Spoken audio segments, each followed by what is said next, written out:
Kaixo eta ongi etorriak gogoetaren plazara. Aurten mende erdi bete du, mende erdi 50 urte dira, matematikan txarra zareten ontzat, mende erdi bete du Durangoko azokak, eta talaia hori baliatu nahi izan dugu gogoetaren plazan ez bakarrik atzera begiratzeko, baizik eta baita ere aurrera begiratzeko eta saiatzeko igertzen zein diren gaur egun euskal kultura bizi dituen erronkak eta zer diren orain egin daitezkenak gerorako edo. Eta horregatik jardunaldi hauen goiburua edo titulua izan da Biharkoak gaur.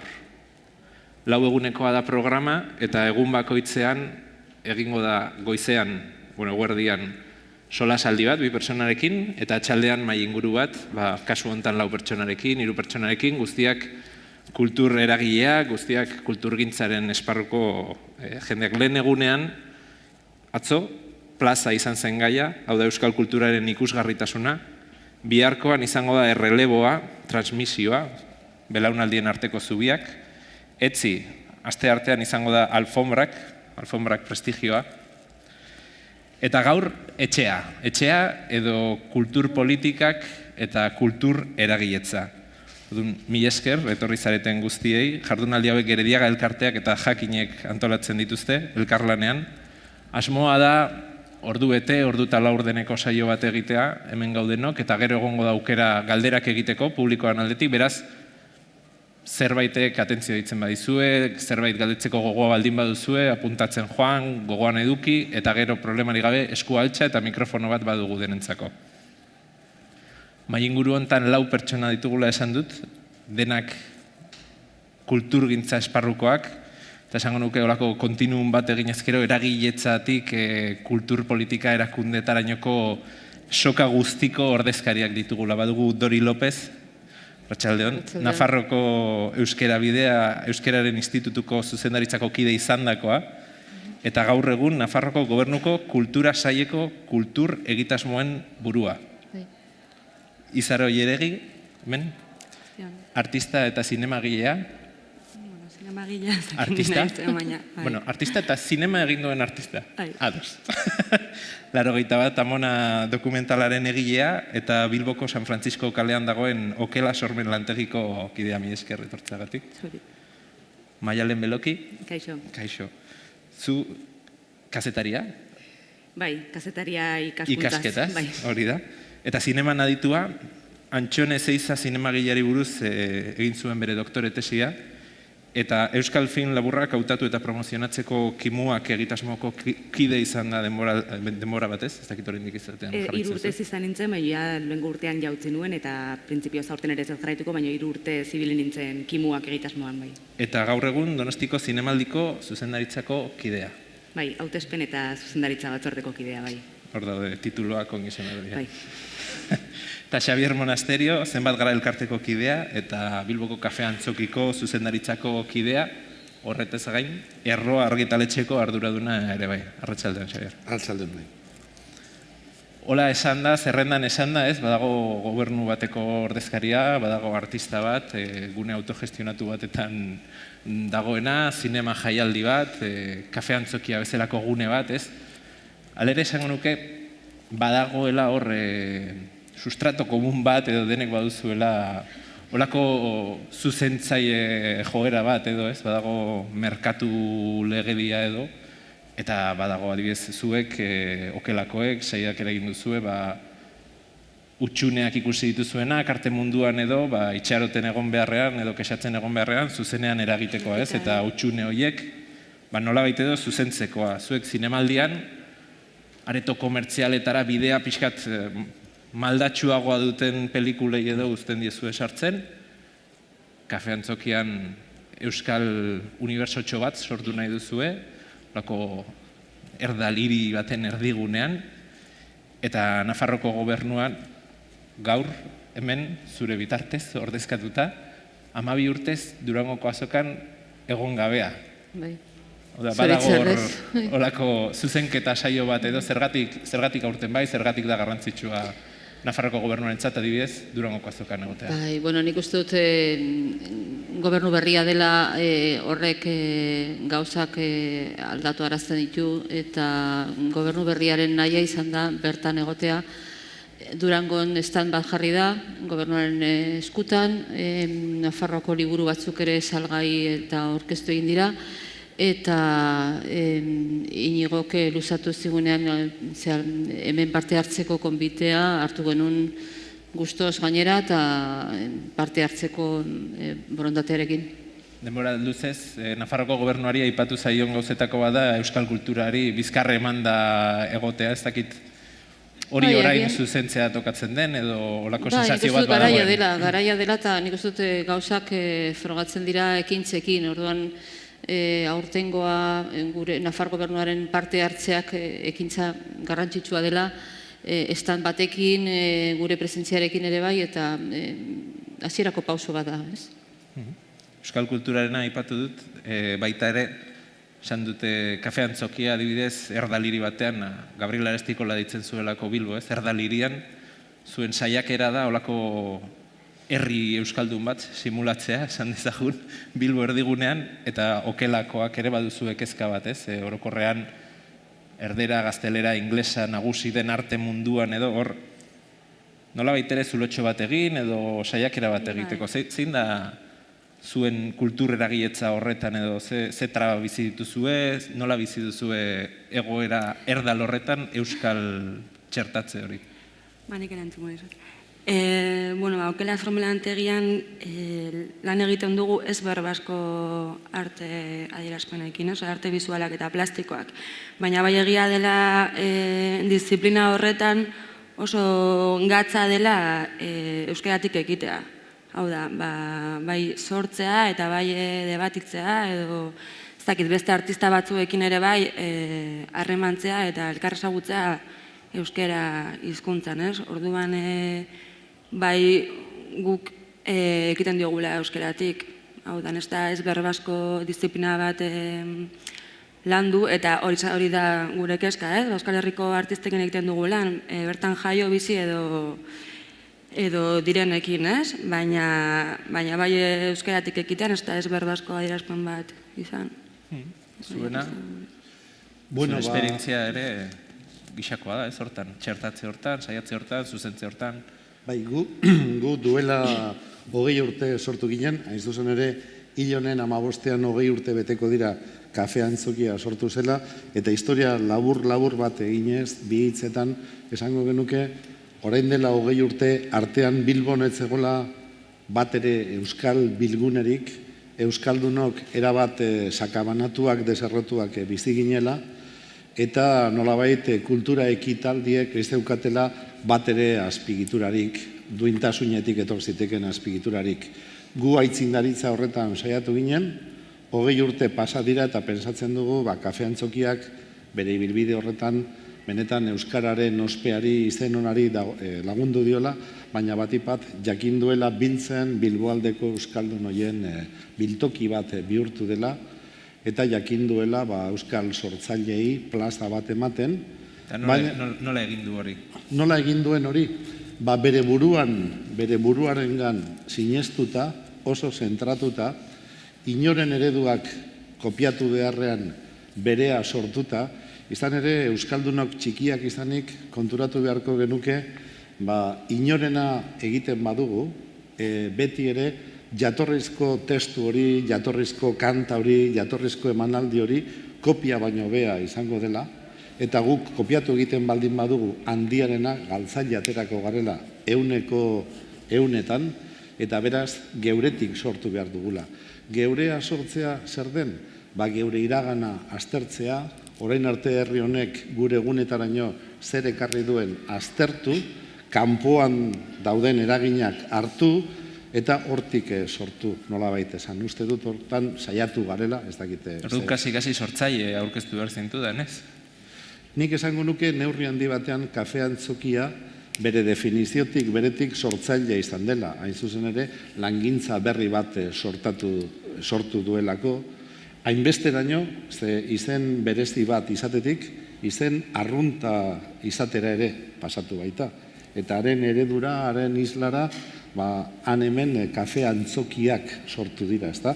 Bakoitzak bere berezitasunekin, bere ezaugarriekin, baina nolabait eredutxo bat ere markatu dugu. Zuek, Maialen, zinemaldian nazioarteko zinema sartzen da, alde guztietako zinema, hor itxaso haundi horretan edo, ze neurri edo ze politika hartzen dituzue euskal zinema edo txertatzeko edo zuzentzeko ere bai, ez? Areto komertzialetan esan dezagun merkatu lege horrek uzten ez duen, irekita uzten ez duen ate hori nola lortzen duzu irekitzea euskal zinemarentzat edo? Egia esan, euskal zinemaren ibilbidea zinemaldiaren barruan bere historian zehar desente aldakorra izan da. Duela 63 urte zinemaldia sortu zenean, ez zegoen gaur egun euskal zinema deitzen diogun hori, ezen asistitzen, beraz, ez zegoen ezer zinemaldiaren baitan jartzeko, ez? Bai, 80. hamarkadan gutxi gora bera, euskal ekoizpenak zinemaldiaren barruan erakusten hasi ziren, euskal zinemaren eguna sortu zen, eta azken 10 urteotan benetan zinemaldian ikuste bultzada eman nahi izan diola tal horri, ez? Batetik euskal zinemaren eguna izan zena zinemira sailan bihurtu zen, sail bat, zinemaldiaren barruan dagoen sail bat. Zinemaldi osoan luzatzen dena. Bai, zinemaldi osoan luzatzen dena, eta gainera gaur egun konpetizio bat daukana, Irizar sariaren gatik konpetitzen dira, ez, pelikula horiek hori batetik, baina hortaz gain baita ere hasi ginen zinemaldiaren barruan erakusten ziren pelikula kopuru batzuen azpitituluak euskeraz egiten, badakizue bertsio originalean botatzen direla bete zinemaldian, eta azpitituluak kasu batzuetan gazteleraz edo beste batzuetan kasu honetan euskeraz. Eta horrez gain baita ere ikusi genuen ziur aski zinemaldiak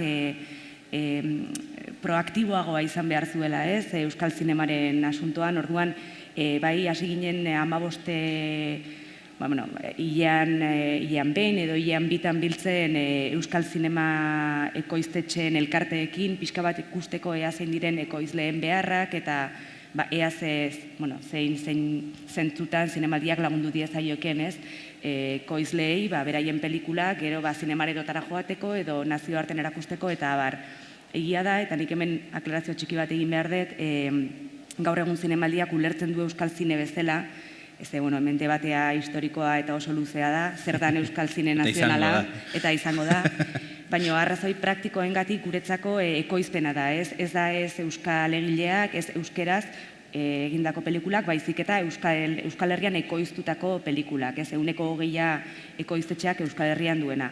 Orduan, bai, hor berezitasun bat egin behar da, edo euskal zinema eta zinema euskaraz, ez dira berdinak. Adibidez, zinemira sailean dauzkagu euskerazko ekoizpenak, baina baita ere gaztelerazkoak, ingelesak, frantsesak, edo askotan bertan ekoiztu dira, baina da dokumental bat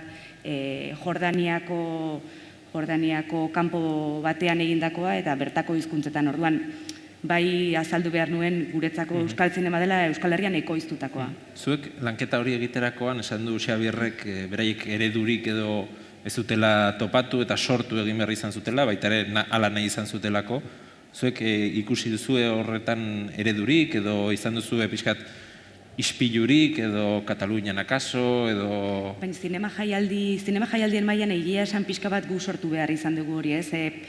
Behintzat, A kategoriako ulertzen diren zinema jaialdiak, Donostia zinemaldia horren barruan dago, Cannes, Berlin, Venezia, Locarno izan daitezken hauek, ez dute bertan euskal kulturaren egoera gutuna, ez daukate antzekorik. Orduan, bai pixka bat, guk pentsatzen dut gure akatxetatik ikasten joan behar izan garela, eta ikusi zein zentzutan edo zein neurritan zinemaldiak lagundu diezaioken Euskal Herriko zinemagintzari, ez? Azkenengo urteetan, esan behar dut, desente pozik gaudez, orain loreaken kasua ikaragarrizko exitoa izan da, orain Oskarretako karreretan dabiltza, baina baita ere, aurten baita ere Amama, Asier Altunaren pelikula izan genuen saio ofizialean, orduan bai, sentsazio dugu batetik geroz eta pelikula edo filme potenteagoak egiten direla Euskal Herrian, eta gainera era askotarikoak oso ezberdinak, eta horrek guretzako oso pozgarria da ikustea euskal ekoizpenak egon daitezkela zinemaliko sail guztietan, ez bakarrik zinemira sailean, baita ere Zundari Berriak, sail ofizialean, eta bar. Euskal zinema dela, alegia. Bai, eta Loreak bezalako pelikula batek euskara munduan zehar jarri duela, ez, eta Donostiako zinemaldian astea ibilbide hori guretzako oso polita da. Zuek orduan eredua ere sortu egin behar izan zenuten neurri baten, ez? Erdi sortu... Zentzu batean bai, pixkatak atxetatik ikasita, ibilbide luzea daukago 63 urteetan zehar, nik ez, baina bai zinemaldiak bere historian, Eta zentzu horretan ikuste dut bai askotan hausnartu behar izan dugu zer kezu funtzionatzen, zer eskatzen digute, zer izan behar gu beraientzako edo zertan lagundu dezaiokegu, eta hausnarketa hoiengatik atera dira, gaur egun dauzkagun ekitaldi ezberdinak, ez? Eta aterako direnak, ze oraindik asko daukagu egiteko. Goizean egon da Olatz Osa, Elkarreko kidea eta Angel Ertxundi aritu dira solasean. Eta aipatu du Olatzek eten moduko bat badagoela, amildegi moduko bat, kulturgintza berean dabiltzan bi agenteren artean, edo pixkatola simplifikatzearen nola esan du ez, gizarte zibilaren eta erakunde publikoen artean, men gobernu bateko ordezkaria, une autogestionatu bat, kafe antzokia, zinemaldia, ez da argazki ohikoa, esan dezagun, ez da oso bizilagunen elkarte bateko argazkia, ez? Ez dakit zuek ere hola ikusten duzuen, trabatuta, harreman horiek ikusten duzuen badaudela zubiak, bakoitza bere alorrean, baina akaso bere alorreko ikaspen horretatik, ez, haratago ikusten duzuen badagola, ez dagola, ez dakit Dori zuek, aipatu du Maialenek beraiek ekoizlekin juntatu izan direla, zuek ere, uste dut lan hori tokatu zaizuela, ez? Bai, tokatu zaigu bai, eta azkeneko froga dugu aste honetan, prentsan atera da, Nafarroako Kultura Kontseilu kide berritu egin da, eta 20 kide, okerrez baldin banago, 18 kide berriak izendatu dira. Hor gizarte zibilarekin elkartzea izan da gure helburua. Ez da hori izan ohikoa, orain arte? Ez, kontuan izan dugu, esparruz berdinetako jendea, bai musika, antzerkia, idazleak, sortzaileak, arte plastikotako jendea, gizonak, emakumeak, gazteak, adinekoak, zaila izan da, zen hainbeste parametro kontuan izatea, askotan ez da erresa, kostatu zaigu, gero proposamena luzatzen duzu, eta baietza lortu behar duzu ere bai, baina kasu honetan, aurten, kide gehienak, uneko 80 baino gehiagok, lehenengo proposamenari baietz esan diote, eta publikoa ja egin da zerrenda, eta hor ikusten da, ez? Gure asmoa izan dela gizartearen gana hurbiltzea, ez?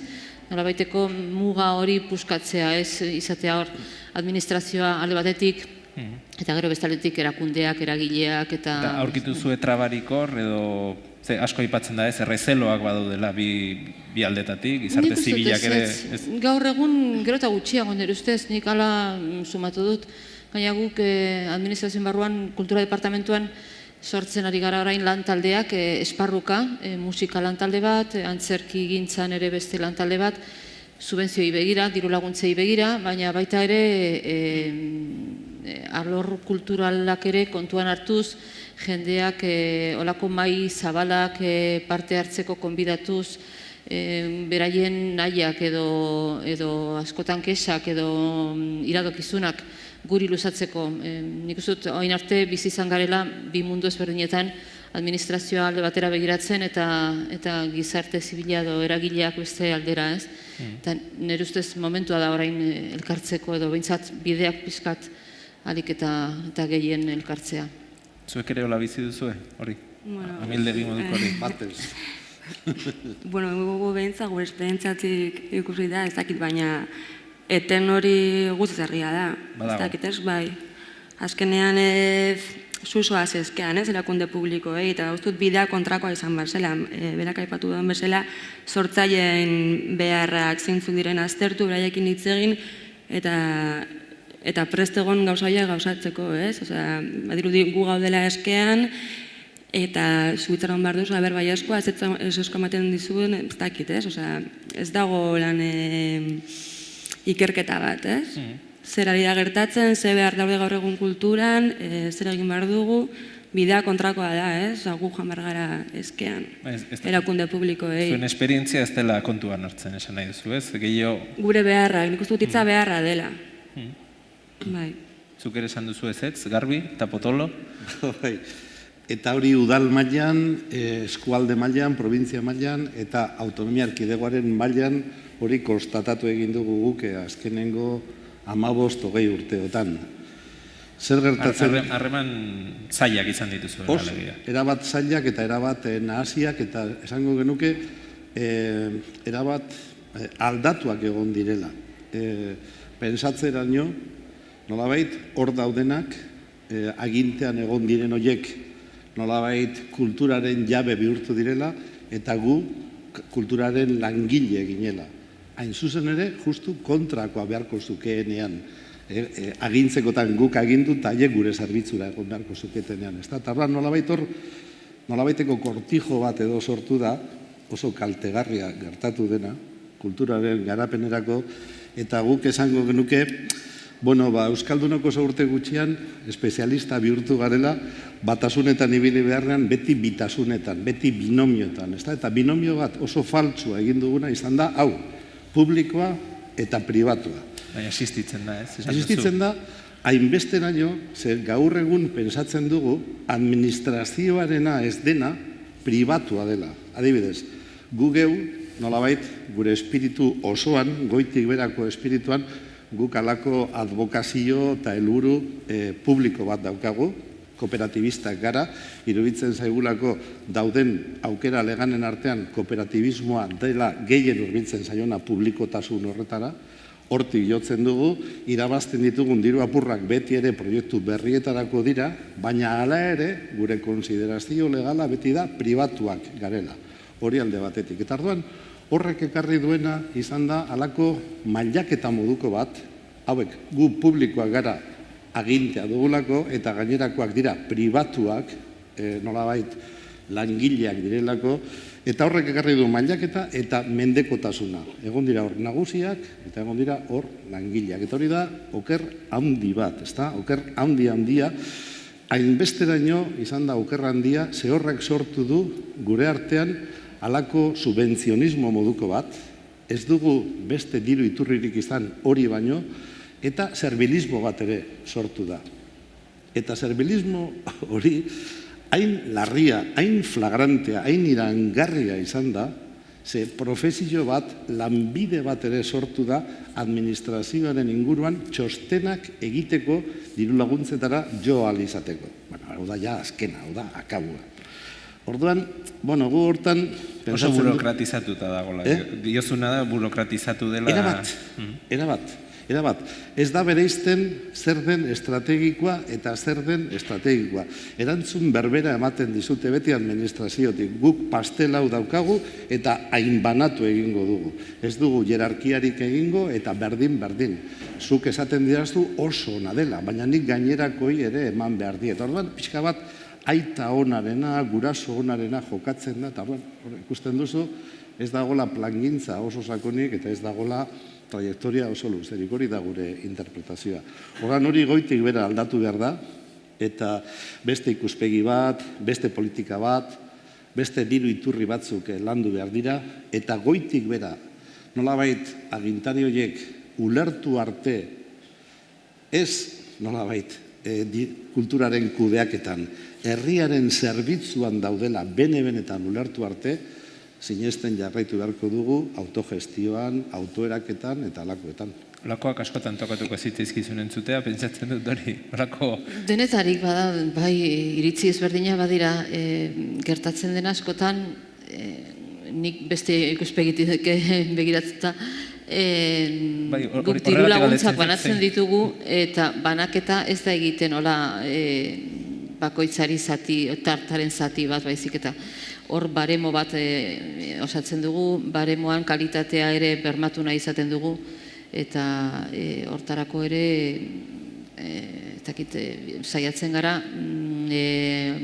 ebaluazioa edo lana neurtu behar duten personak ere adituak izatea, ez administraziokoak soilik, zen administrazio izaten da idazkari modukoa, ekartzen dugu jendeak kanpotik eta espertuak ere antzerki gintza baldin bada, antzerki zuzendariak edo eragileak edo delakoa.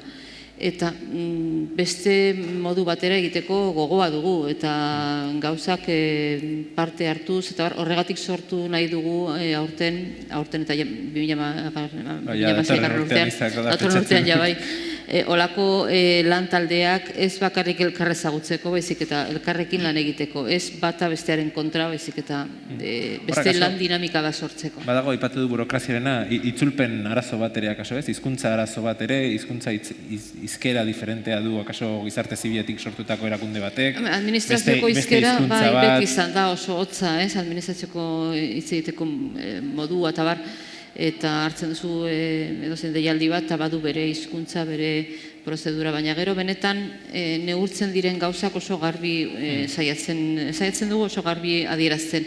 Ze baremo dugun, ze neurtu behar den, kalitateari eunetik 55 puntu ematen baditugu, zertan banatzen diren 55 puntu horiek. Saiatzen gara, ahalik eta objektiboenak izaten. Beti ez dugu asmatuko, baina saiatu behintzat, Nafar gobernutik asmo hori dugu. Zinemaldian, zuek hor zaudete inmediarrez, hanka bat hemen, beste hanka hor, nola bizi duzu zuek bi errealitate edo bi alde baldin badira? Bueno, nik uste zinemaldiaren kasua berezia dela, ez? Azken finean bere aurrekontuak direla eta euneko kasi 50, 50 instituzio publikoek ematen diote, diru laguntzengatik, eta horregatikan administrazio kontseiluan Donostiako udaletxea, Gipuzkoako Foru Aldundia, Eusko Jaurlaritza eta baita ere Madrilgo Gobernu Zentralak parte hartzen dute, ez, gure administrazio kontseiluan. Orduan hori alde batetik eta bestetik euneko kasi 60aren finantzazioa pribatua da, ez, patrozinioen bitartez dator. Orduan nik uste dut pixka bat gestio hori zinemaldiaren barruan ziur aski berezitasunak ditu beste elkarteekin kontuan hartuta, ez? Eta baita ere horri lantzeko moduak ezberdinak dira. Egia da urteetan zehar oraingoz eta espero dugu horrela jarraitzea administrazioaren diru laguntzak mantendu egin dira orain arte, agian urtearen batean gora berekin, baina bai pixka bat sentsazioa daukagu Donostia zinemaldia bezalako ekitaldi bat desente konsolidatua dagoela eta diru laguntza horiek jasoko dituela urteetan zehar, ez? Orduan atal hori edo... Galdetzen izan gehiago ezain beste publiko-pribatu, baizik eta kaso publikoa dirua, baina irizpideak edo harremana ekoizleekin nola lantzen den, sortzaileekin, ez? Hor hizkuntzen kontu hori, amildegi hori, ez? Baina horra klarazio bat egin behar nizun, ze gu ez gara publikoak, SEA bat gera, orduan, esan ez naiz eta gure administrazio kontseilua publikoa izan, eta presidente Donostiako alkatea izan, gu ez gara organizazio publiko bat, pribatuak gera. Orduan, eta euneko 60 gainera instituzio pribatuektatik, datorkigu ez, orduan, hori batetik eta bestetik bai naiz eta pribatuak izan ulertzen dugu diru laguntza publikoa handia eta gainera pisua handia dutela aurrekontuetan, eta orduan bai zentzu batean eragile bezala egin behar degula, ez, bertako komentatzen duna adibidez ekoizleekin edo euskal zuzendariekin, bilerakin entzun beraien beharrak zer diren, baina bai Donostia zinemaldiaren tokia bertan, nik uste berezia dela, ez. Hor iruki horren erdigunean edo, ez, mutante xamarra. Bai. Zuek, aipatu duzu ezetz hor, zer izan daiteke adibidez, zuek zuen ahotsa entzunarazteko edo konversazio bat eduki alizateko, zer da zuek adibidez faltan botatzen duzuena, edo zuek zer botatzen duzue faltan beste aldetik, edo gizarte zibiletik zer lagundu dezake, zer bota dezake amua erakundetarantz eta alderantziz, ez? Nik ez ezagutzen Nafarroako kasua, baina logika horren baitan horrela funtzionatzea sentzua izan dezake, ez? Baina nik uste dut arazoa hori bera dela.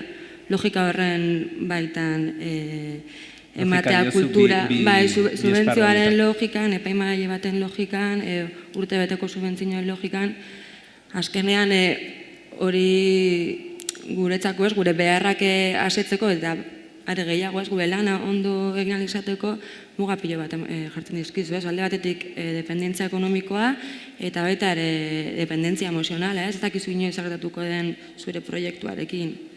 Orduan, baremo horietan neurtzea proiektuaren balioa eta subentzionismo guzti hori oso arriskutsua da.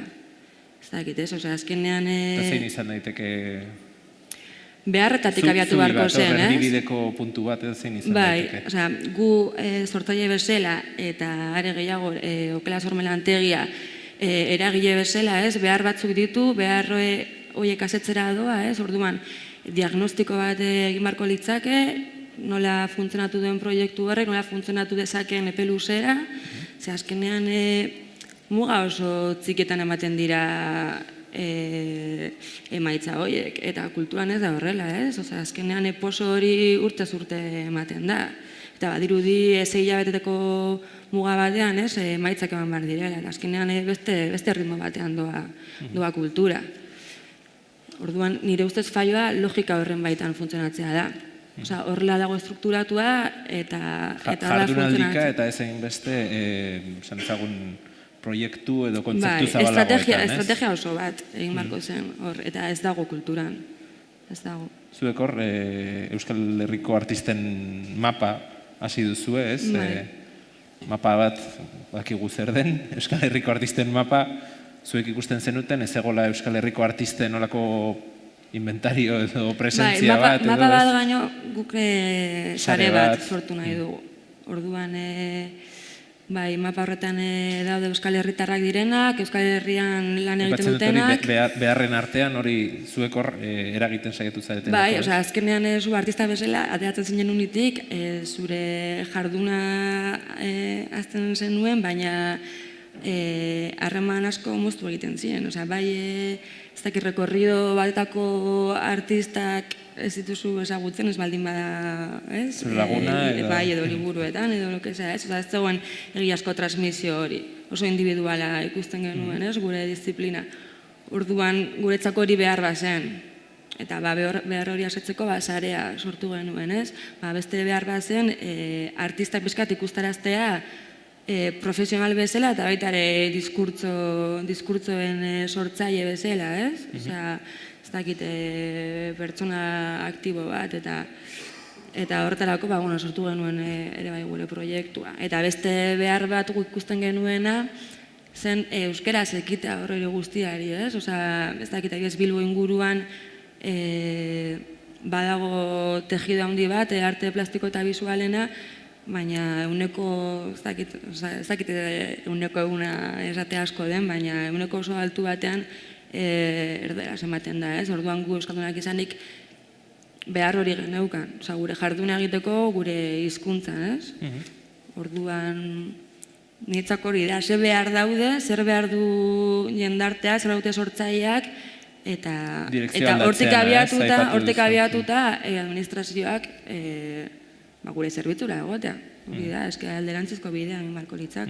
Epena aipatu duzuzuk, zuk ere aipatu duzu zinemaldia esperantza edo, iraupen esperantza batekin bizi dela, ez? Baduela horako tratu epe ertain, epe luzerako bat, esperantza bat mantentzekoa, jarraitzekoa, gora berekin, baina aipatu duzuzuk aldiz, hori, urtebetekoak direla askotan proiektuak, zaila da epe ertain, epe luzerako hitzarmenak lortzea, hor badago administraziotik akaso ez, proiektu hau, hain zer behar litzateke gutxi gora bera, goizean aipatu da hitzarmen bat egitea, ez, denen artean, edo batzuen artean, nola egin liteke hitzarmen bat edo epe luzeagorako proiektuek edo posoek iraunal izan dezaten, ez dakit zuek adibidez euskararen alorretik ez, euskal kulturaren alorretik, ze esperientzia izan duzu hor, epe luzeko proiektua delako zuen, ez da datorren urtean Bilbo euskaldunduko dela? Ez, uste dut. Bai, guk ikusten duguna da, beti ari garela predikatuaz, ezta? Eta era guztietako adjetiboak eta izen ondo darrak erabiltzen ditugula, eta oso gutxitan hitz egiten dugula subjektuaz. Eta hemen, euskaraz ari garela eta euskarari buruz, horren subjektua da euskaldun jendea.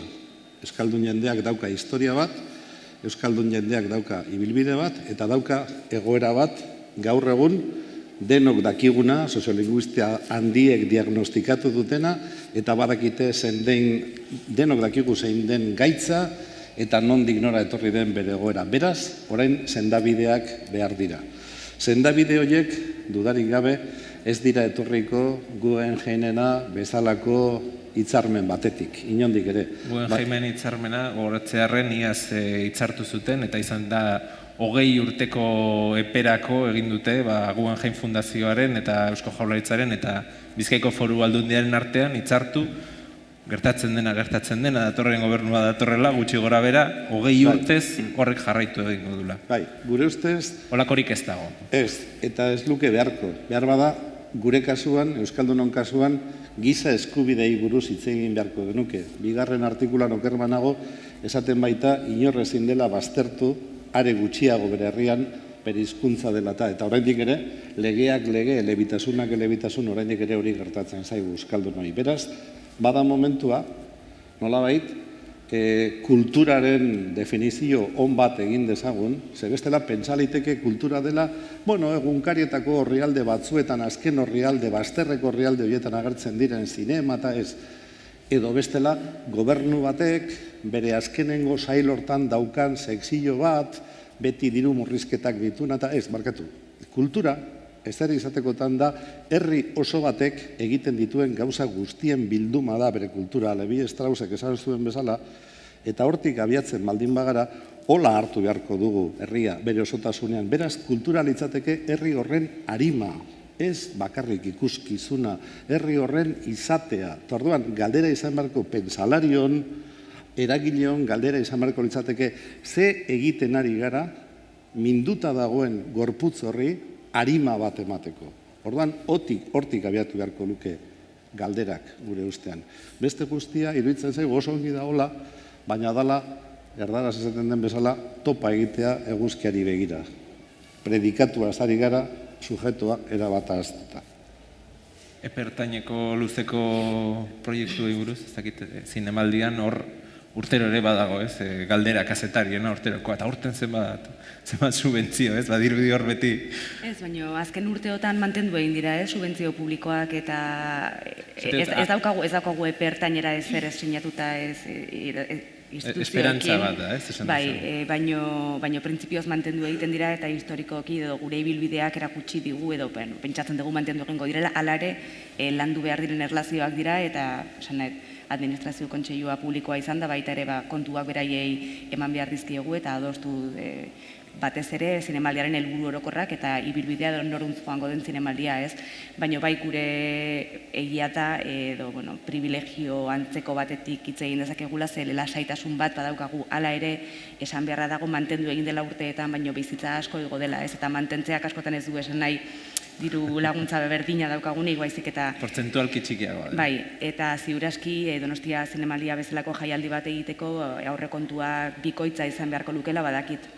Horrela esan da askotan eta batez ere ekitaldi txikiak edo ertainak antolatzen dituztenei iruditzen zaiela erokeri bat, ez? Baina Donostia Zinemaldia bezalako ekitaldi bat montatzeko diru asko behar da, ez? Batez ere parekatu nahi baldin badegu edo Berlin edo Venezia, Kanesekin Berlinek gure aurrekontuaren hirukoitza dauka, Kanesek ez dakigu zenbat daukan, baina orduan liga batean konpetitzea exijitzen zaigu, baina era berean ez daukagu liga horretan konpetitzeko baliabiderik, ez? Egia da diru publikoa parte bat dela eta diru pribatua guk ere landu behar dugu eta lantzen ari gera, ez? Krisi garaian lortu dugu 160 mantentzea, ez?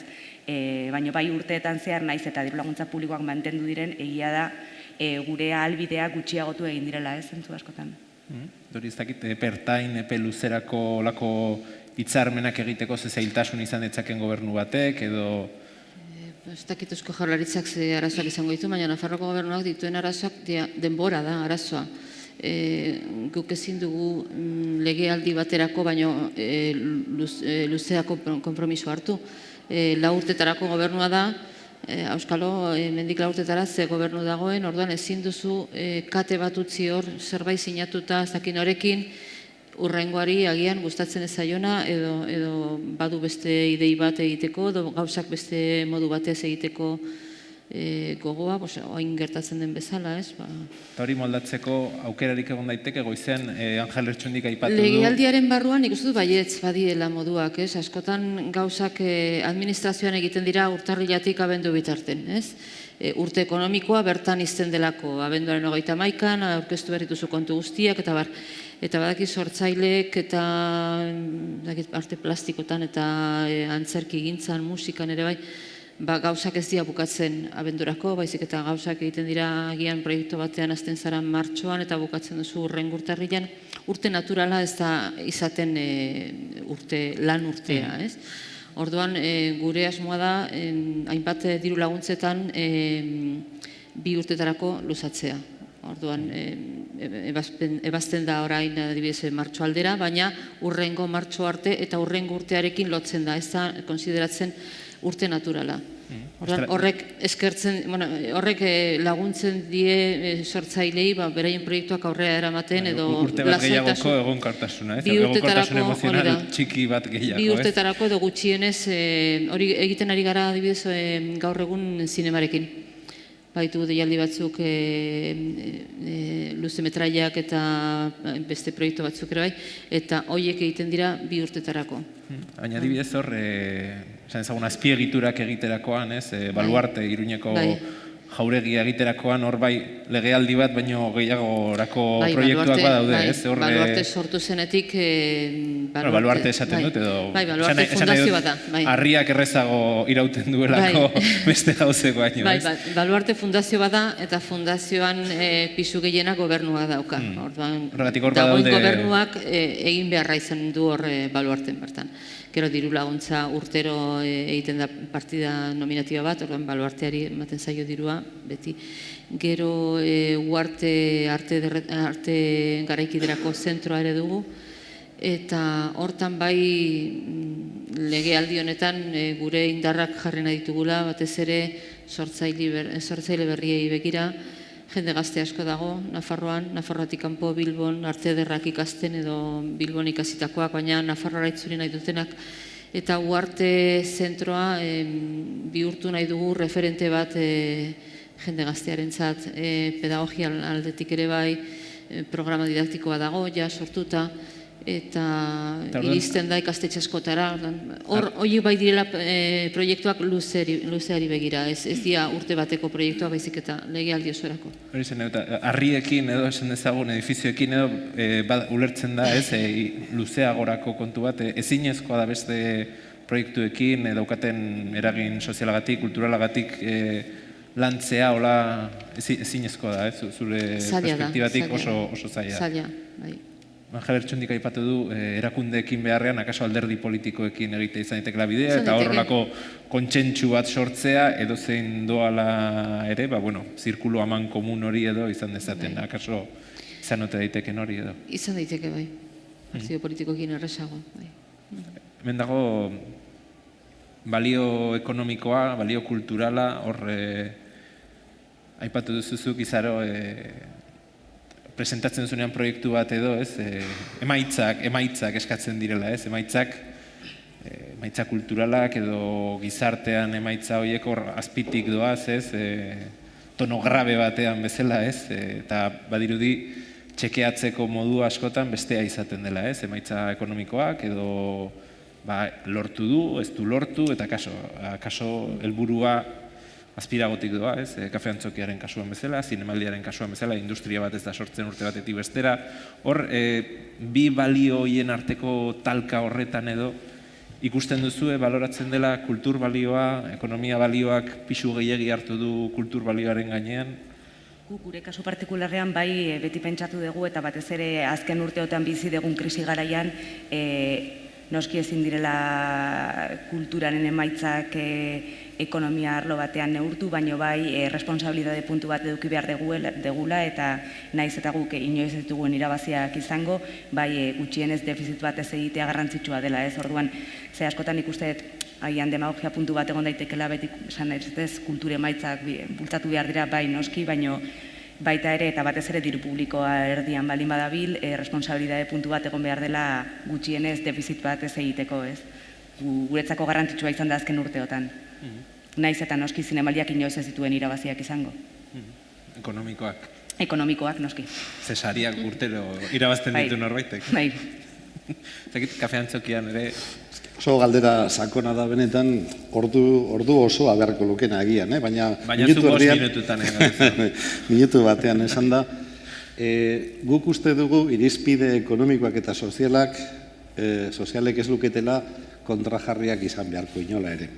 Eta nolabait aurrez aurre buruz buru jartzekotan, beti ere helburu sozialak nagusitu beharko litzaizkiokela ekonomikoei. Horrek zerikusi handia dauka publikoarekin, konsumitzailearekin.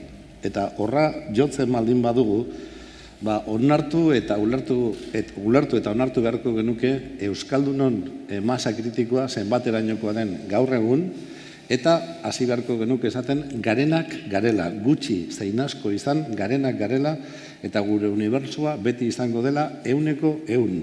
Izan 800.000 Eustatek esaten duen bezala, edo izan 100.000 guk uste dugun bezala, benetan kulturaren konsumo bat eduki dezakegun Euskaldunok.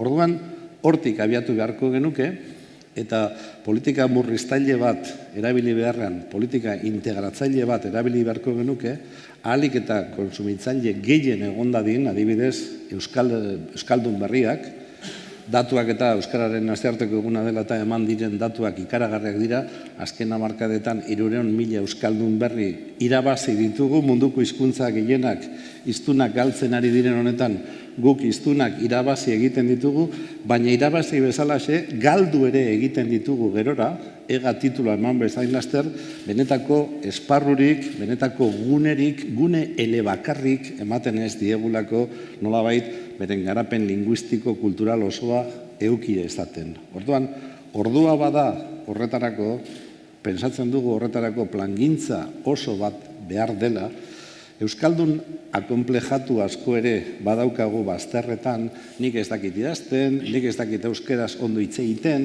oraindik ere ez dugu minimo hori lortu beharko genuke, eta nolabait hortik jo. Eta masa kritiko bat lortu, masa kritiko hori esan dudan bezala, garenak gara, integratzailea izan beharko luke, jendea erakarri beharko genuke produktu erakargarrekin, produktu jatorrekin, eta hortan erakunde nolabait, esaten den bezala, herri ekimena eta herri erakundeek bat eginda egon beharko lukete honetan, benetan humus bat sortzeko orain ez baitago. Pentsatzen baldin badugu ikastolan egiten dugun hori, euskaltegian egiten dugun hori aski dela, oso erratuta gaude.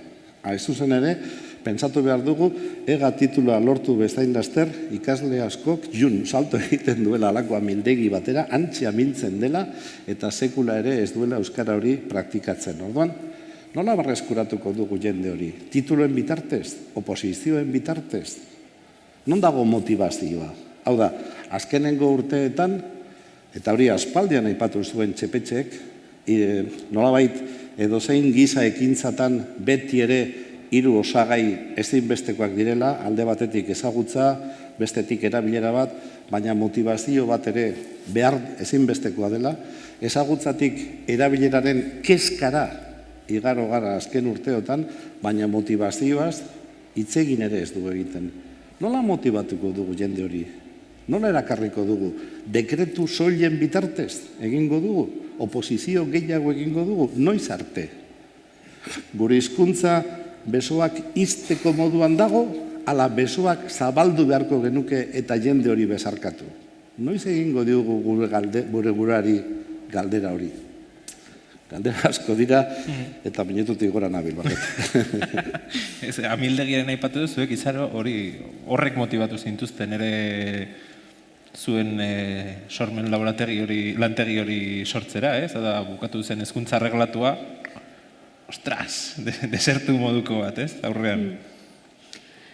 Bai, eta ez dakit pizkat zuk esan duzunari gehituz, nik uste dut plazerra dela hitza, bai motivazioa dena delakoa, baina gauza plazerrez egitea, ez? Azkenean, guri behar horrek motivatu gintuen gauzak egitera, baina baita ere plazerrez egiten edo egin dugulako eta egiten dugulako. Orduan ikuste dute hori dela gakoa, ez? Eta azkenean zu gauza plazerrez egite dituzunean eta behar batetik abiatuz hori publikoak eta ez dakit, ez? Kontsumitzera atorren jende horrengan poso bat uzten du, ez? Eta orduan ikuste dute... Humusaren asortzearen ere aipatu du, hor uste dut zuk kasi sinatuko zenukela Xabierren esaldi hori, ez? Humus hori sortu beharraren arte plastikoen kasuan ere bai. Bai, eta nire ustez hori irizpide sozialetan, ez? Neurtu beharko litzake kultura. Baita ere ekonomikoetan, gu proiektu txiki bat gara, eta jende gitzi mugitzen du zinemaldia edo kafe antzokiarekin konparatuz. Baina, adibidez, gure jardunaldi bat dagoen bakoitzean, inguruko taberna guztiek eta denda guztiek galdetzera datoz, noiz da hurrengoa. Badakizu, igual da maila txikian, baina ere bai daude irabazi ekonomikoak. Ez dakit, uste dut ez ziela izan behar horiek lehen mailako irizpideak, baina egon badaude.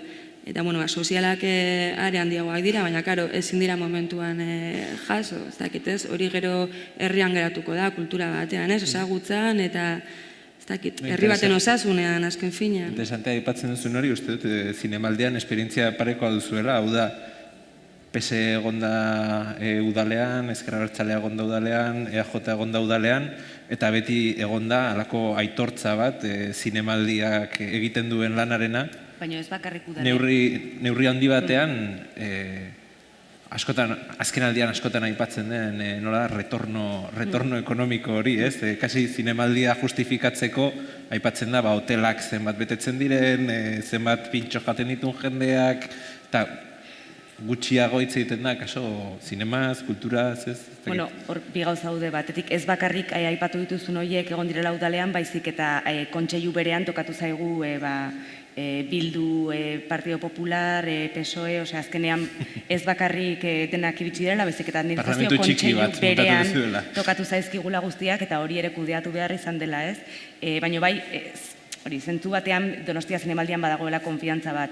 Baina bai, krisi garaia hasi zenean, eta batez ere hori dirulaguntza publikoa pixka bat lupaz begiratzen hasi zirenean, eta abar, Donostia Zinemaldiak ikerketa bat egin behar izan zuen pixka bat atal hori justifikatzeko, ez? Azken finean, ekonomikoki Donostian Zinemaldi jaialdi hori eukitzeak, azkenean ez bakarrik Donostiari, baizik eta batez ere Gipuzkoari, diputazioari eta udaletxari diru sarrera handi bat esan nahi duela. Hori izan daiteke zuen bermea, ez? Baina ikerketa bat egin behar izan genuen duela urte hau aurkezteko, ez? Eta publikoki aurkeztu genuen datu konkretuekin, zifrekin, ez bakarrik, esan ez, badakigu hotelak asko betetzen direla, hotelak beteak daudela bai, hotelak beteak daude, baina ekonomikoki honek suposatzen du bezan, ez dakitzen badiru, tal, eta gero, hortaz aparte noski baita ere ikerketaren arlo batzen Donostia hiria marka bezala munduan nola kokatzen zuen, eta horrek baita ere zentzu batean ekonomikoki baleratu daitekela, zenbat diru izango litzateken publizitate hori munduan Donostia bezalako hiri batentzat. Baina naiz eta zentzu batean pixka bat inorkezuen kuestionatzen hori zinemaldiarekin, baino bai krisi garaian ikerketa konkretu bat enpresa bati eskatu genion, ikerketa bat egiteko eta aurkeztu behar izan genituen bertan agertu ziren datuak. Galdetzen zuen hau horregatik, ez? Piskat datu ekonomiko horiek zuen kasuan oso handiak direnak, oso nabarmenak direnak, piskat bermea dira zuen benetako lana egiteko edo, ez dela zinema kultura zabaldu, zinema gintzaren esparrua zabaldu. Bai, bine hori komentatzen izuna ez, batetik daude kuantitatiboak direnak, zenbat diru gelitzen den Donostian eta Gipuzkoan, Donostiaz irailean konkretuki, eta bestetik, eta hauek ja ez dira kuantitatiboak, zenbat diru balio duen Donostia munduan jartzeak, ez? Donostia bezalako hiri bat munduan jartzeak, orduan bi gauza horiek dauzka Donostia Zinemaldia bezalako jaialdi batek. Horatzen naiz, datu bat, pixkate, amildegiaren ere itzuliz, baluartera ere itzuliko naiz, askotan ikusi dut eta akaso horre dukiko dut subkonstientean hiltzatuta edo. Horatzen naiz, jaialdi bat egin zela, antzerki jaialdi bat, eta bertan hainbat antzerkilari aurkeztu zirela ez, eta haietako batzuek planto egin zuten, diru publiko zeukaten kontratatuta hainbat espektakulo bertan egitea, eta planto egin zuten oso argudiak eta deigarriagatik. Aipatzen zuten aurrekontu orokorra zela 1.000 eurokoa, demagun, eta 1.000 euroietatik 10.000 zirela bakarrik antzerkigilei pagatzeko, ez? Beste 80.000 euroiek, 180.000, zirela azpiegitura bera mantentzeko, ez? Hor badago talka bat ere bai, sortzaileekin edo talka bat edo, bueno, ez zulertze bat edo, ez? Askotan, edo bintzat sortzaileen aldetik askotan aitzen den kontu bat da, ez? Hori ezen horrela izan ere, hori gogoan dut oso garbi zen, oso adierazgarri izan zen, prentsan atera zen. izan zen eskaintza bat bai antzerki, gazteei, talde gazteak eta bai musikan eta bai antzerki gintzan. Eta eskaintza osoan... Orain dela 3 urte izango zen, o 5 urte. Baina oso gogoan dut, bai. Eta eskaintza zen, baluarten aretoa guk jartzen genuen, kontratatzen genituen artistak, diru zehatz batean, DVD bat grabatzen zen, eskaini egiten zitzaien, eta promozioa ere gure kontu. Orduan, azken finean, egiten zen guztia, programa horren barruan dena beraiei begira zen, agian katxeta ezen oso altua izanen, baina bai promozioa lokala bera ere zen baluarten lan bat egitea garestia da, aretoak ere nahiko zabalak dira, personal de sala, zakizer, argiak, soinua eta bar, gero promozioa ere guk egiten genuen, eta baita ere divulgazio osoa, prentxan, iragarkiak eta dena gure kontu. Orduan, agian hartu zen katxeta alde batean eta gero beste alde batean beste gauza guztiak, baina nire ustez hori gaizki ulertu zen eta izan zen gazteak promozionatzen. Akaso gehiago sensazioagatik, sortzaik badutelako sensazio askotan, azkena gara edo, ez? Izan daiteke, baina guk bakarrik katxeta ordaintzen badiegu, orduan beraiek ere jarri behar dute lokalaren alokairua, jarri behar dute prentsan iragarpenak jartzea, jarri behar dut ere bai divulgazioa, grabaketak, hori guztia. Orduan, momentu horretan agian gaizki ulertu zen, edo ez dakit, baina nire ustez oso planteamentu okerra izan zen haien aldetik. Nik uste dut... Ibilbide gehiago zuela. Bai, gainera errepikatzeko aukera izan zen, baina gero ez zuten nahi izan, eta bertan bera gelditu zen, baina penagarria zen izan zen gaztei begira promozionatzeko edo pizka bat baluarte hartu da beti Nafarroan oso eraikuntza serioa edo musika klasikoa edo lirikoa, eta batean baluarteko areto bat bezala, baluarte bezala zabaltzea jende gazteak bertan beraien lanak eskaintzeko eta niretzat aukera ona izan zen, agian gaizki ulertuta edo gaizki adierazita gobernutik ez dakit, izan daiteke. Azken galdera egingo dizuet, gero egongo da tartea galderak egiteko nahi baduzue. Biharkoak gaur da jardunaldi guztien titulua edo bakoitzari gutxi gora bera zer litzateken zuen ustez, gaur ez gaur, 8 dira kasi edo, baina bihar hasteko etorkizunera begira zer litzateke landu beharrekoa kulturpolitikan, kultureragiletzan, zein da zuen ustez klabe bat, zein da etorkizunera bihar lantzen hasi beharreko kontu bat. Ziko nahiz, niretzat oreka. Oain arte, behintzat Nafarroan eman ez den oreka. Oain arte, adibidez, diru laguntzak edo programa propioak ere izan dira 185 musika. Eta musika horretatik 100 musika klasika edo lirikoa. Beste musikak ez dira kontuan hartu plastikoak, erabat baztertuta dantza, berdin antzerki gintza, pizka bat gehiago, baina egon da desoreka bat ikaragarria musika kultua deitu dena beti, eta beste arte esparruak eta beste arte motak. Eta gure asmorik handiena izango litzateke oreka hori pizka bat lortzea. Izarezuk. Guretzako egin marko zen plan estrategiko kultural oso bat, ez 4 urtetik 4 urterako aldaketa jasango dituen plan bat, baizik eta plan estrategiko bat, eta diagnostiko baten bitartez. Eta diagnostiko horretan lehengoak entzuten edo galdezkatzen izan barko liratezke sortzaileak berak. Eta, ez dakit, ere bai administrazio publikoak eta jendarteak orokorrean gogoratzea artistak eta sortzaileak ere bai jan egiten dutela. Orduan, niretzako hori klabe oso garrantzitsua litzateke. Horretaz gogoratzea eta gero baita eragilei galdetza eta behar horietatik plan orokor bat gauzatzea. Zerbitzu hori ez lehen aipatu duzuna. Zinemaldian. Pixka bat dioenaren hildotik helduta guretzako agian garrantzitsuena baita ere da eragileekin biltzea, elkartu, entzun eta pixka bat benetan belarriak irekita juen entzutera zeintzu diren kasu honetan zinema industriaren beharrak, eta gero beti ikusi zein heinetan lagundu dezaken zinemaldiak, baina bai hor dialogo puntu bat eta dialogo hori sendotzea guretzako eragileekin, ez? Eta ez bakarrik kasu honetan ekoizleekin, baita ere zinema zuzendariekin edo banatzaileekin edo zinema industria guztiarekin, ez? Baina bai elkartzea, biltzea, hitz egitea eta entzutea, ez? Elkar entzutea. Eta hori nola egin daiteke edo? Mai bat jartzen bai, baina zer gehiago?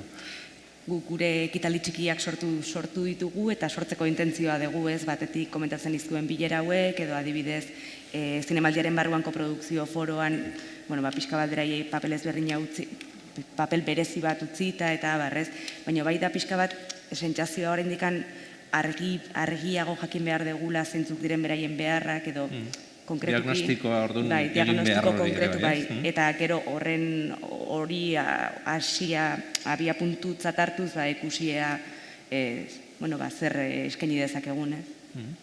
Xabier?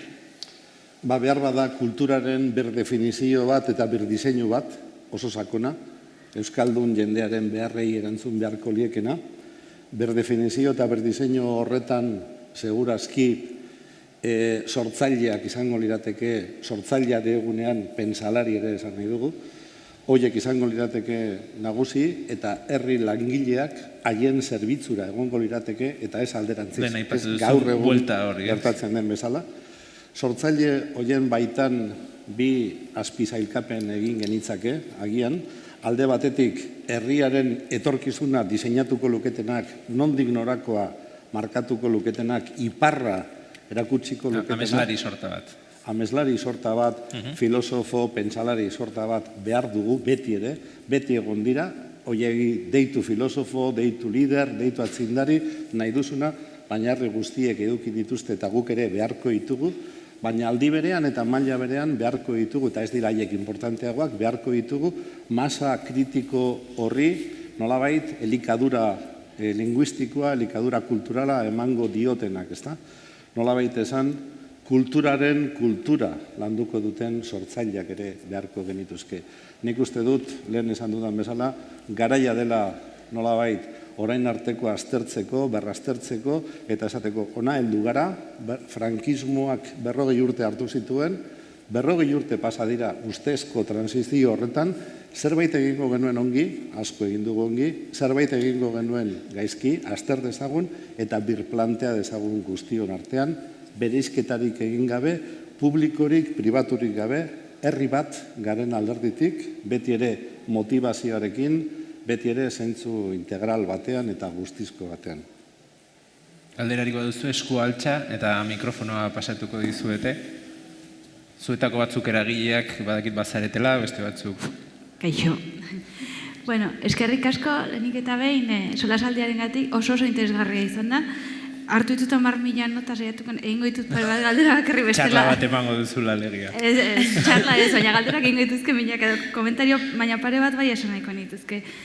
Alde batetik, nik ikusarteekin lan egiten dut, orduan batez ere alderdi hori ezagutzen dut, baina bai gauza pare bat komentatu nahi nituen. Lehenengoa zen, egon direla Europan adibideak, ez urte bateako edo epe motzerako emandako laguntzenak, baizik eta beste planteamendu batzuenak, eta planteamendu horiek eman dira oso modu interesgarrian Holandan, esate baterako. Holandan egon dira planteamendu batzuk desagertu zirenak orain dela 3 urte, uste 3 urte izan zela gutxi gorabehera gobernu aldaketarekin, baina hor adibidez laguntza desberdinak zeuden ekoizleentzako eta autogestionatuak ziren espazioetarako. Ez zienak urte batekoak, baizik eta aurkezten zen 3 urteko proiektu bat, eta nolabaiteko arrisku bat ere bai hartzen zen instituzioengatik eta laguntzen ziren 3 urteko proiektu horiek. Naiz eta ez jakin zehazki zer egingo zen 3. urtean, edo nolateako ziren urte horiek, bai, uste instituzioengatik hartu zala ere bai arriskuaren kontua, ez? Iruditzen zait instituzioetan arriskuaren ideia ez dela existitzen. Zuk emate dizkiozu bakarrik diru laguntzak guztiz bermatutak dauden proposamenei. Esate bateako zinemaldi bati edo Guggenheim bati. Horrez dago inolako arazorik 20 urteko akordio bat sinatzeko. Baina beti aurretikan etorri behar dira demostrazio batzuk askotan dienak ekonomikoak ziurtatzen dutenak zuk ematen dizun diru hori nolabait izango duela emaitza batez. hoi oso arriskutsua iruditzen zait. Noski egon behar direla horrelako diru partida batzuk, baina egon behar dira beste batzuk arrisku hartzeko prest daudenak. Prest daudenak bai dirua emateko 3 urteko proiektu bati, igual 3 urte eta gero ez dana berriztuko ez talako ondo atera, baina eman behar zaiola aukera hori aurrera ateatzeko. Eta egon dira adibideak Europan ezagunak dira, ikertuak dira, orain dela 4-5 urte egintzan ikerketa bat Eusko Jaurlaritzak enkargatu zuen, 4 ikerlariri, Maria Mur, Miren Jaio, zein gehiago zian, lauzian, entregatu zuten etzan inoiz argitaratu, eta aurkera guzti hauek aurkezten zituzten, ez? Nire galdera bai da, zergatikan horiek ez dien aztertzen, ez diren publikatzen, eta ez dien aplikatzen gaur egungo diru laguntzetara. Nik hori ez dut oso ondo ulertzen. Hola, komentario orokor bezala. Gero, esan behar nun, beste gauza bat oso interesgarria iruditu zaidan eta guztiz beharrezkoa dela galdetzea motivazioa humusaren ideia hori, ez? Eta hori, okelak egiten duen lanarekin ere bai guztiz beharrezkoa iruditzen zait. Urtero sartzen dira arte derretan 120 ikasle euskeraz ikasten dutenak soilik. Hau ez da gauza berria, hau gertatzen dagoen dela 10-12 urte, esan nahi dut badiela orain dela 8-10 urte graduatu diren ikasleak euskaldunak, euskeraz egin dutenak beraien irakaskuntza osoa, eta behin esparru profesionalira iristen direla, euskera desagertu egiten da. Gaur egun izugarri zaila da profesional bat aurkitzea arte derretan, ikusarteetan, euskeraz egingo duena, lana euskeraz burutuko duena, aurkezpen bat euskeraz egingo duena, gertatu izan zait norbait konbidatzea euskaldu daena, eta esatea, inportaz baizu erderaz hitz egingo dut, ze hizkuntza teknikoa erderaz menperatzen dut. Niretzat guztiz mingarria, ikasketak euskeraz egin duen pertsona batengan horrelako zerbait entzutia, ez? Eta orokorra da, orduan, zein da egin dugun akatsa, ikasle horiek graduatzen direnean, ez dutela lekurik aurkitzen beraien lanbidea euskeraz gauzatzeko. Ez motivazioa, ez duten motivaziorik aurkiten hori egiteko. Eta hori iruditzen zait, denon arazoa dela, eta bilatu behar degula hor konpontzeko modu bat. Ez dakit zein da, baina iruditzen zait galdera izugarri garrantzitsua, eta iruditzen zait, okelan aldetikan ikasagutzen pixkalan, eta egiten den saiakera ona dela, baina beraien eskuetan soilik ezin dela utzi. Askoz gehiago egin behar da, ez dakit zer da, baina egin behar da. Eta ja, azkeneko gauza bezala iruditzen zait, bai daukagula joera bat, kalitateari buruz hitz egiteko jakin gabe kalitate hori zer den, eta azkenean gehienetan irizpide ekonomikoetara jota. Ez dakigunez, kalitate horri buruz hitz egiten dugunean, zesan nahi dugun, edo irizpide oso desberdinak dazkagunez, azkenean gizartearengan kulturak dauzkan eraginak eta sortzen dituen gauzak epertainera edo epe luzera neurtzeko irizpiderik ez daukagu. Ez daukagu komuna dena, denona dena neurtzeko inolako irizpiderik. Iruditzen zait, guztiz beharrezkoa dela, eta gu bai pixka galdera bezala botatzen dut, mai bat egitea horren inguruan lan egiteko, beste irizpide batzuk lantzeko, kontutan hartuko direnak kultur erakundeak, kultur proposamenak neurtzeko momentuan. Eta irizpide horiek ezin dira bakarrik ekonomikoak izan, ez da kalitatearen izen abstraktu horretan oinarritu, uste askoz irizpide gehiago dauzkagula beharko genituzkela. Eta hor, nire galdera ere bai, zein irizpide izan daitezke horiek, ze uste aldi berean ez dela galdera erresa, uste landu behar den galdera badela eta ez askoren artean, baina igual zuek ja horretaz hitzein dezutela pixkat, ze irizpide jarriko zenituzten eztabaidatzeko mahai gainean, zeintzuk izango lirateken burura etortzen zaizkizuen lehenengo ideia. Eta barkatu hola, baina eskago zapila nituen esateko eta pixkat. Etxeko lanak indituzu. Zekite, erantzun xabi. Motivazioa eta ezinbesteko iruditzen zaigu. Saietuk, barkatu, saietuk ora motz egiten dugun beste galderarik baldin badago, baina segi. Labur, egiteko. Bai, oso labur. Motibatzeko. Motivazioa erabatekoa, horren garrantzia erabatekoa da. Hori frogatua dago edozein giza ekintzatan, ezagutzen duzun neurrian, erabiltzen duzun neurrian, gero eta motivazio handiago hartzen duzu, eta berriro ikasten duzu, berriro frogatzen duzu, eta berriro motibatzen zara. Hori ez dugu guk, deskubritu hori gizakiak mundua mundu denetik, eta mundua mundu deino hola izango da. Hori alde batetik. Eta bestetik da, esaten duzu arte ederretako kasu horita, nik areago, zientzietara ere eramango nuke, nik esango nuke, gure historian lehenengoz ditugula inoiz baino hobeto formatuta dauden belaunaldi zoragarri batzuk, langabezian ditugunak, edo Finlandian edo Alemanian edo ez dakit non ditugunak, eta hemen gelditu diren hoiei, ez garela gauza izan, lan bat duina eskaintzeko euskaraz, eta nolabait kasu egin digute, sinetxe egin digute, jaramon egin digute, dena euskara hutsean egin digute, baina zenper ordua heldu denean, lanerako ordua heldu denean, hor iruzur egin diegu. Iruzur egin diegu denek, erakundek, gizarteak, denok, ze erdararen itsasora bota ditugu. Ez gara gauza izan, 15-20 urtean, euskal enpresa guneak, mintegiak sortzeko, eta hor ditugu gure benetako artistak, arte ederretan ez ezik, baita zientzietan ingeniariak, arkitektuak eta erdara santuan lanean. Eta gu lasai asko gaude, tranquil gaude, hori normala delako, merkatua alakoa delakoan.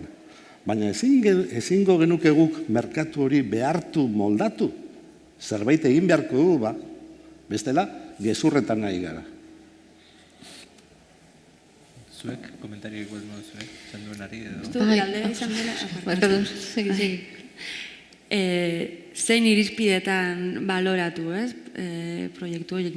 Ez dakit, nez kapasa horri erantzuteko, baina nik uste dut igual orokorrean izan barko litzatekeela beharrak eta nahiak. Eta 3 mailatan, sortzailea, eragileak eta gero publikoa orokorrean. Ze behar dauden eta zer nahi den. Baina, karo, oso orokorra da erantzuten nahi zera. Nik esaten, gauza bat esateko nahi, proiektu eta hitz egin duzu, eta esan duzu, askotan ez dugula sinesten edo ez garela ausartzen ezagutu gabe proiektu osoa, arrisku hori. Nik uste dut arrisku hori administrazioak behintzat kultura arloan maiz hartzen duela, gure kasuan behintzat. Guk diru laguntzak eskaintzen ditugu zine, pelikula, luze metraiak egiteko edo labur metraiak egiteko proiektutarako. Proiektua da folio batzutan idatzita dagoen zerbait, gidoiri gabe, aurrekonturi gabe askotan. Orduan, sinestu egin behar duzu, benetan hori gauzatu behar dela. Gero, ematen duzu urte bat, 2 urte, kasu, proiektu hori aurrera eramateko. Orduan, hor bai egiten dela administrazioen aldetik hainbat kasutan nolabait esateko ejerzizio de fe delakoa zen. Ez dakizu ze sortu behar den, zuzendariak ze motako pelikula egin behar duen ere, ez dakizu, hori sinestu behar duzu, eta hor, prozesu horretan, nik uste dut administrazioak nahiko esku zabala uzten duela, behintzat zine alorrean.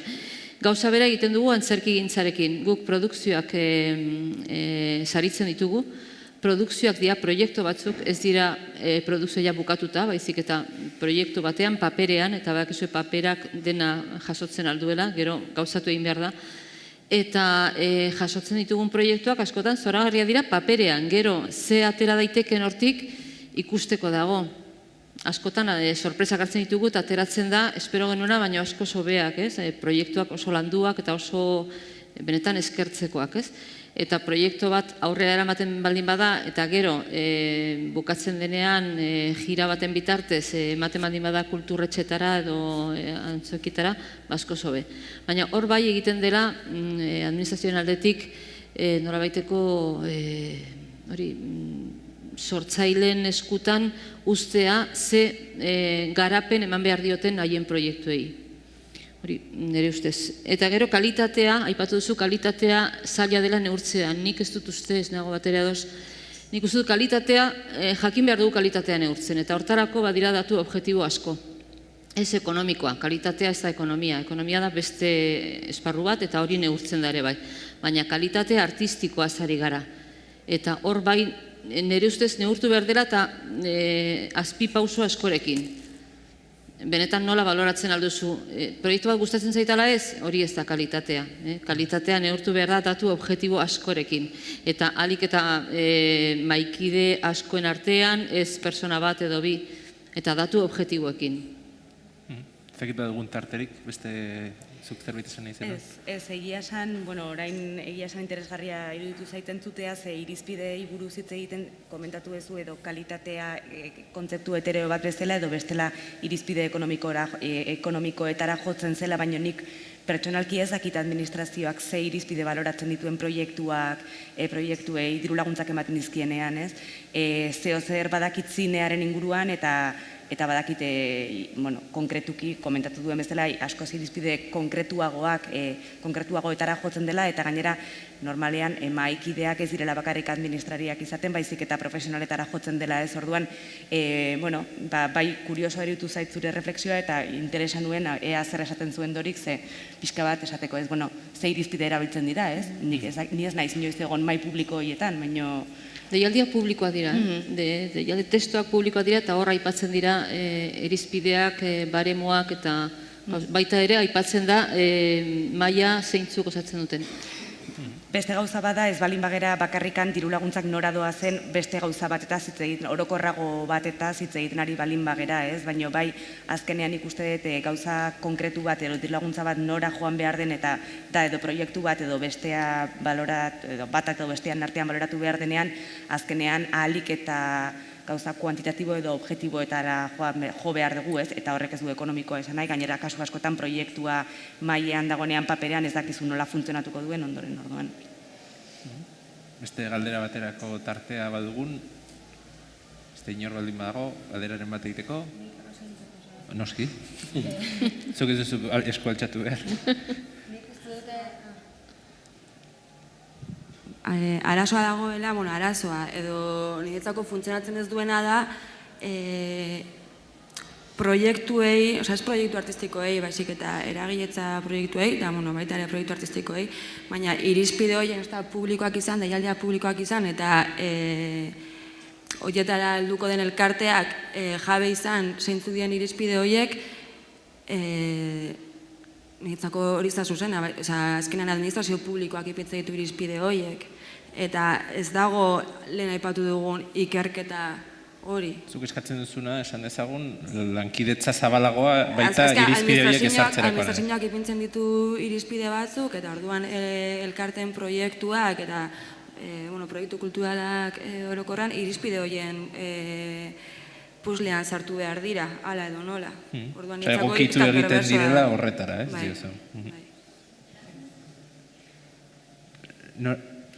Pasatuko dugu, bai inguruko kide eta gainera mikropasatzaile ere.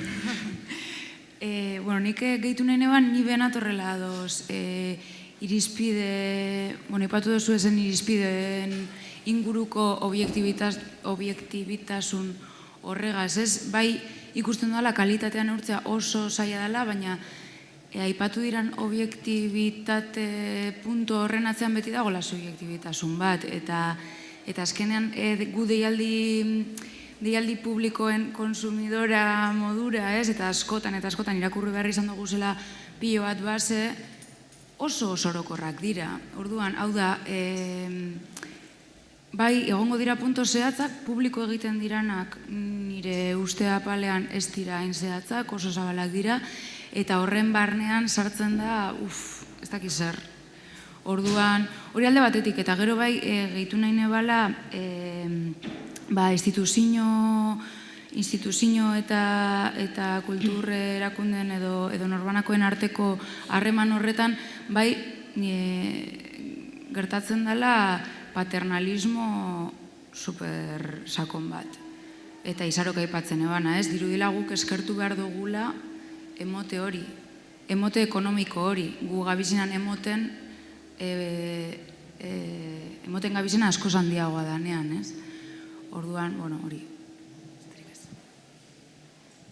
Nik bakarrik motz-motz, esan nahi non, irizpideoi buruz itziten honean, ni epaimaikide bezala hitz egiten ari naizela, ni naiz aurten 5 edo 6 epaimaietan.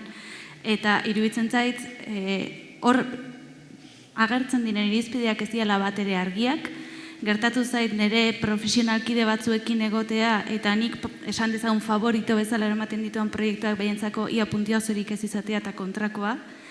irizpide berdin-berdinean esaterateko originaltasuna. Zer da originaltasuna?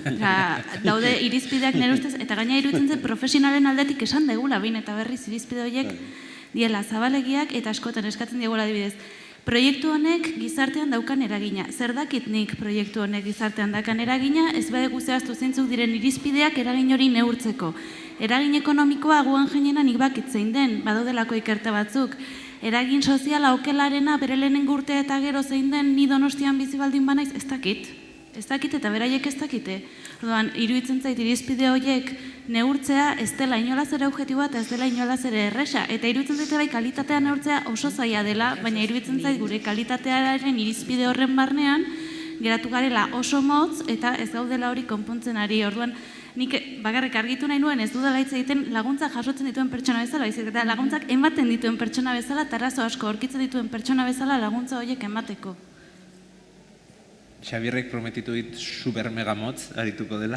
Lauitz, ega azterketetako irizpide batzuk dira Santurtziko ikasle gizajo horrentzat, inguruan bat ere euskaldunik ez duen horrentzat, irizpidetako batzuk dira bere idazlanean, zuzentasuna, ez dauka eredurik, baina zuzen idatzi behar du, egokitasuna eta koherentzia. Ia norden koherentea herri honetan. Eske, beretan. Eskatuko dizuet, txalo bero bat gure parte hartzaientzako, ez bakarrik txaloa merezi dutelako, baizik eta baita ere aberra izea pixka mugitzen dugun, hemen egiten dut beroa harintzeko.